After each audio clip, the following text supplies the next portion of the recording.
Northeastern Kansas is recovering this morning after flooding caused evacuations. Take a look at your screen here. This is Manhattan, Kansas area.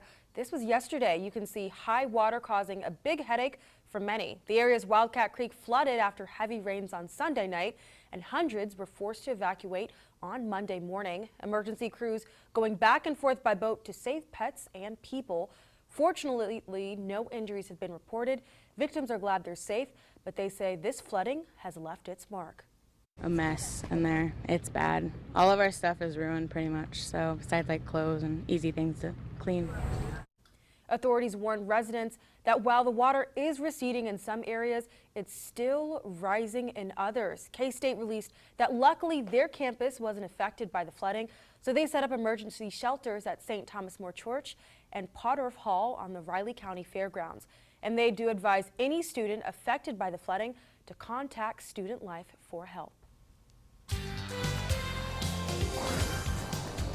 You know, it's interesting how in some areas all the rain we're getting, you know, we're rejoicing, but in other areas it's hitting them pretty hard, not in a good way. Oh yeah, they're under flash flood watches over just to the west of us in northeast Kansas, Dane. And of course, all that rain is going to be heading in our direction. Thankfully, not as much to cause any flash flooding, but this is just the beginning of what's going to be a rainy next few days for us. The time is 5:39. As you're heading out the door this morning, our KQ2 tower camera is picking up an increase in cloud cover overlooking St. Joseph this morning over the beautiful city lights.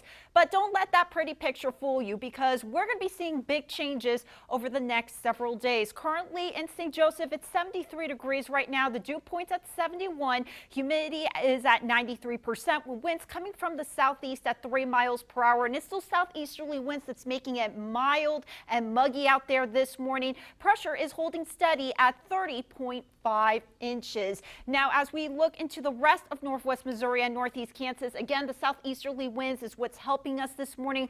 Wake up in the middle to upper 60s to lower to middle 70s already across the board. Your all-important KQ2 bus stop forecast as you head out the door this morning. We're going to be seeing temperatures rise up from the 70s into the 80s heading into the afternoon hours, thanks to the cloud cover and the rain chances moving in.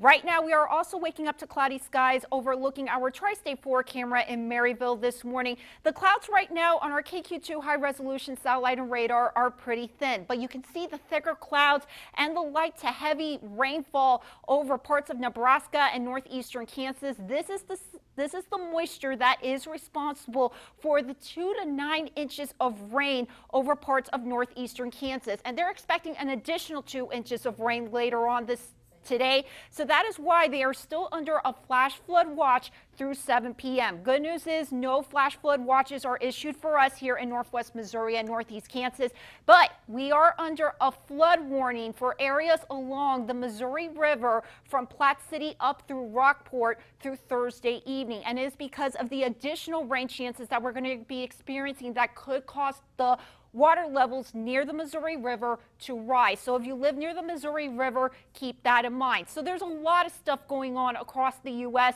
that is causing us to get these increased rain chances over the next few days. Number one, we're getting all of this tropical moisture that is moving up into the central plains. This is all ahead of a cold front that will be pushing through, which will allow the rain to push from the central U.S. into northeastern Kansas and northwestern Missouri over the next several days. The next cause will be thanks to Tropical Storm Gordon, as his presence will be making known across the Central Plains once it makes landfall over the Gulf Coast over the next several days. So this is why we're going to be seeing those increased chances of rain and be in this active weather pattern over the next few days, especially heading into the middle and later part of the work week. So again, let me give you the breakdown. Number one, we're getting the tropical moisture this morning, which is bringing in all that rain to parts of Kansas and Nebraska. And we have this very strong cold front and low pressure system that's going to be pushing through very slowly over the next 24 to 48 hours, which is going to allow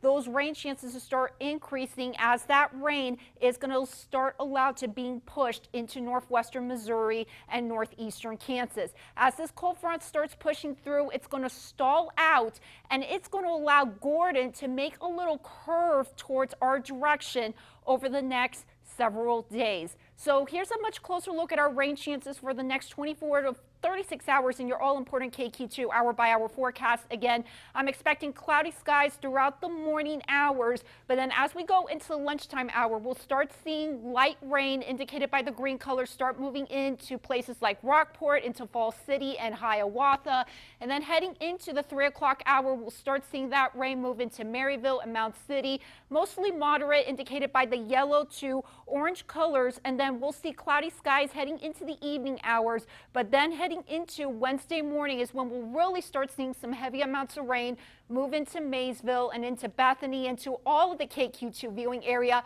by Wednesday morning. This is something that Mike Colton and I will be watching very closely, so keep it to KQ2. 83 degrees today for your high as clouds will be increasing. Overnight lows tonight going down to 70 degrees with cloudy skies, and the rain chances they're going to be increasing as well. For your Wednesday, 78 degrees with a 70% chance of showers and thunderstorms. Our winds are going to start switching to the northeast, which is going to allow our temperatures to start cooling down from near average at 83 degrees to below average heading into Wednesday, Thursday, Friday, and into the weekend, Dane. And of course, we're going to be watching very closely as Tropical Storm Gordon may bring his rain up here. Bring his rain. Get it? Because you said rain, it's rain. Okay, well, it's good that we're getting some rain, so thank you, Vanessa. We're going to turn things over to